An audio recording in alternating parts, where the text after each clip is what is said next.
2009 po kasi, bali may dinaluhan ako noon, naalala ko sa Baguio ako noon. Tapos doon sa pagdating ko, ang nag-share noon ay yung asawa ng pastor. So, ang na-share niya sa amin noon, yung about dun sa prophecy na inihayag na sa isang lingkod ng Panginoon sa United States, kung saan tatlong prophecy yung isinare niya sa amin yung time na yun. At dalawa lang po bali yung natatandaan ko. Yung una nga po ay yung sa isang lugar daw doon sa Amerika, may isang building kung saan ay merong may isang bomba na itatanim. Siguro galing sa terorista yun. So, inihayag ng lingkod ng Panginoon na huwag mabahala kasi madidiscover. So, yung prophecy na yun, nahayag.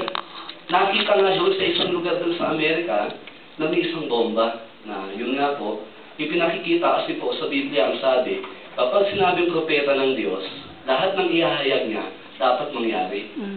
So, tatlo po bali yun, dalawa lang ang natatandaan ko. So, yung pinaka-the best na prophecy niya na talagang nakagawa sa atin ay yung prophecy niya na ngayong taon, 2010. Kasi 2009 nun, umatin ako.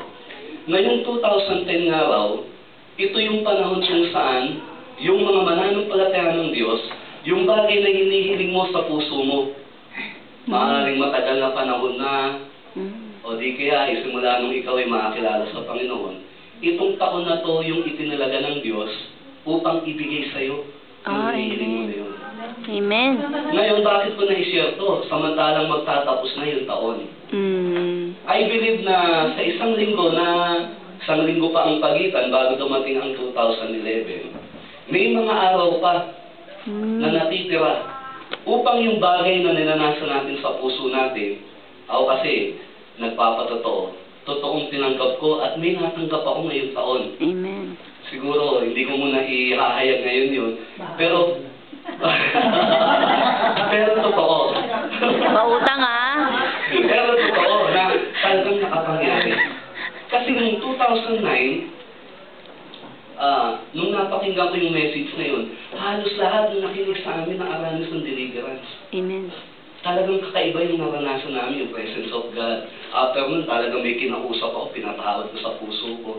Dahil doon sa message na yun, na ang pinakabili ng pastora, huwag kayong pumayag na lumipas yung taon nga na ipinangako ng Diyos, na dahil doon sa bagay na iniingatan mo sa puso mo, hindi mo matanggap. Amen. Yung matagal mo nang minimiti.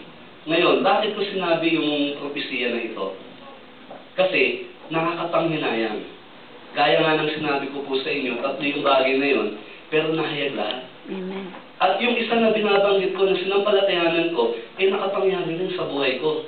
So, sa isang linggo na nalalapit na magwakas itong 2010, sa inyo ng mga kapatid na narito, kung meron kayong ninanasa sa puso ninyo, alam niyo yun eh.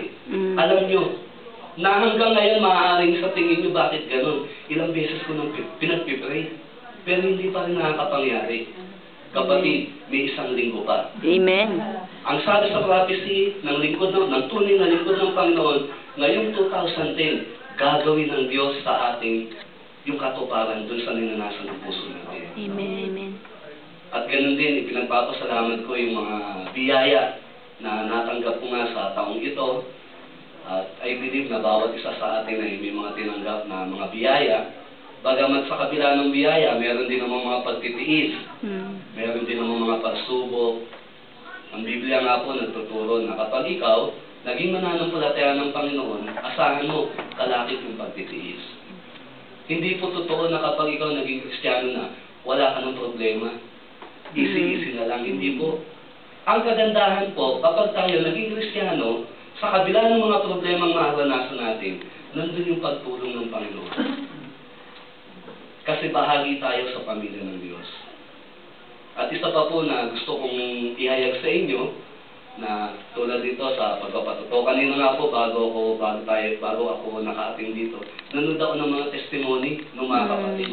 Talagang si Brother Robert, pinanood ko yung testimony niya, tsaka yung isang kapatid. Yung mga, sabi ko talagang napakabuti ng Panginoon. Yung ginagawa natin pagte-testify dito sa harapan, alam niyo po ba, may na-overcome na kayo. Ano yun? Yung takot. Mm. I believe